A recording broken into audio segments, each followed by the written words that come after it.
Hoje eu vou falar para vocês sobre um aprendizado que foi muito importante no meu caminho espiritual. É um aprendizado que tem a ver com o conhecimento e a prática. Muitas vezes a gente tem uma ideia, uma solução sobre um problema, e essa solução até que parece lógica, mas quando a gente vai colocar em prática, quando a gente vai vivenciar, ela se mostra impraticável, ela se mostra impossível de ser realizada. E outras vezes ela se mostra muito mais complicada de fazer do que aparentemente parecia. A solução às vezes parece simples, mas quando a gente vai colocar na prática, ela demanda muito mais processos e muito mais entendimentos. Eu sempre fui uma pessoa muito pronta para conversar, para entabular uma conversa interessante, perguntar sobre a pessoa, e era muito procurado mesmo para ouvir, né? Eu tinha um bom ouvido e eu ouvia os problemas, as dificuldades e fui me acostumando a dar conselho para as pessoas. No decorrer do meu caminho espiritual, no início do meu caminho espiritual, as pessoas continuavam falando para mim e eu continuava me interessando muito e dando conselhos. Até que um dia, Saatma-Ete olhou para mim e disse: utilize os conselhos que você dá para você mesmo.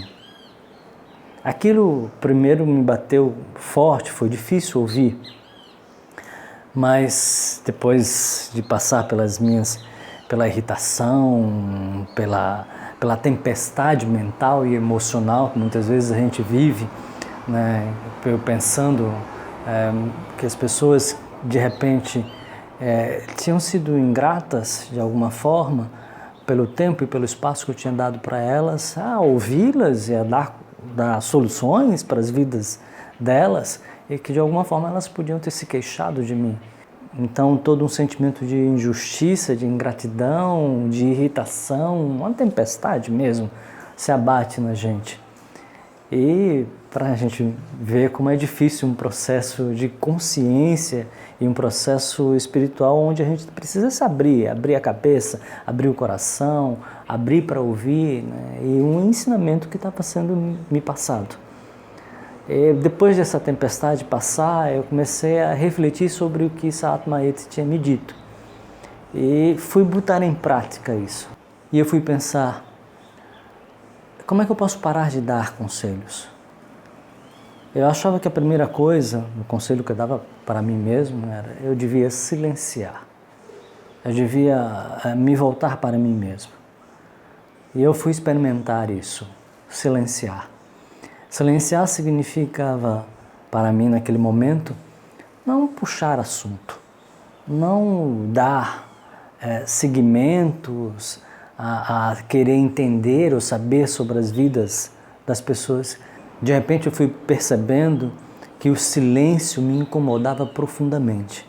Eu sentia a necessidade de ocupar os espaços, de ocupar os silêncios. E essa necessidade de ocupar o silêncio me fazia começar a conversar, começar a perguntar, começar a entabular as conversas. E esse foi o primeiro obstáculo. Eu tinha dificuldade de manter o silêncio. Eu queria ocupar o espaço. E eu fui me apercebendo disso, colocando em prática esse exercício. Vamos silenciar. E uma outra dificuldade que foi ficando clara para mim também, foi que eu tinha dificuldade em não dizer nada. Eu achava que eu sempre tinha que encontrar uma resposta. Eu sempre tinha que encontrar uma solução. E muitas vezes a outra pessoa não está pedindo uma solução, a outra pessoa não está pedindo uma resposta, a outra pessoa simplesmente está desabafando. E acho que também tem um outro sentido nisso. Eu não tenho que dar respostas para todo mundo. Eu não tenho que dar respostas para ninguém. Eu não sei as respostas para mim mesmo. Como é que eu vou saber as respostas de outras pessoas? Por que eu tenho, isso foi uma pergunta que eu fui me fazendo, por que eu tenho que responder tudo o que me perguntam? Algumas coisas elas podem ficar sem resposta. Algumas coisas podem ser respondidas com o tempo também. Então, com uma simples busca de uma prática, primeiro de silenciar, eu achava que eu precisava silenciar e fui descobrindo como era difícil. Eu fui percebendo outras questões que eram difíceis para mim. Era o silenciar, era o não responder, não me sentir na obrigação de responder, não me sentir na obrigação de dizer alguma coisa para quem estava na minha frente, que me perguntava ou não me perguntava. E eu fui buscando colocar em prática aquilo que eu aprendi até então no meu caminho, que tem a ver com as virtudes gêmeas, uma das virtudes gêmeas, que é saber calar e saber falar. Então esse foi um primeiro passo na descoberta do que vem a ser o conhecimento e a prática.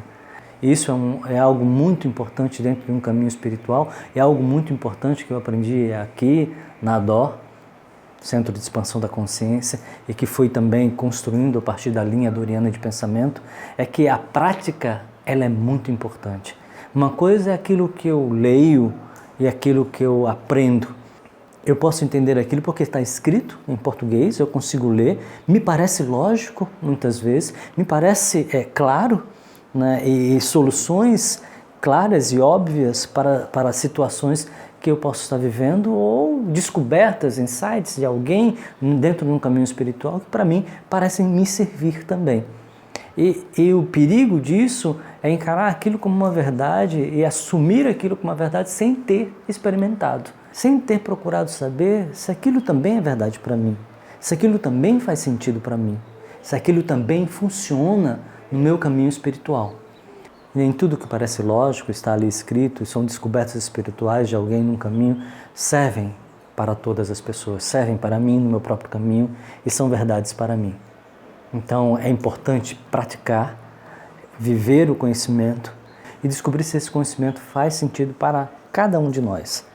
Se esse conhecimento é um conhecimento que pode ser aplicado na minha própria vida e ao mesmo tempo quando a gente aplica um conhecimento a gente vai destrinchando, vai conseguindo falar sobre a sabedoria com propriedade, porque foi experienciada, foi vivenciada no dia a dia e a gente pode dizê-la de várias formas. E eu aprendi no meu caminho espiritual que é muito importante conhecer, e conhecer num sentido mais próximo, mais prático, mais do dia a dia, mais da realidade que nos cerca. A partir do momento que a gente conhece a sabedoria de uma forma prática e clara, e no cotidiano, a gente pode falar dela de uma forma muito simples.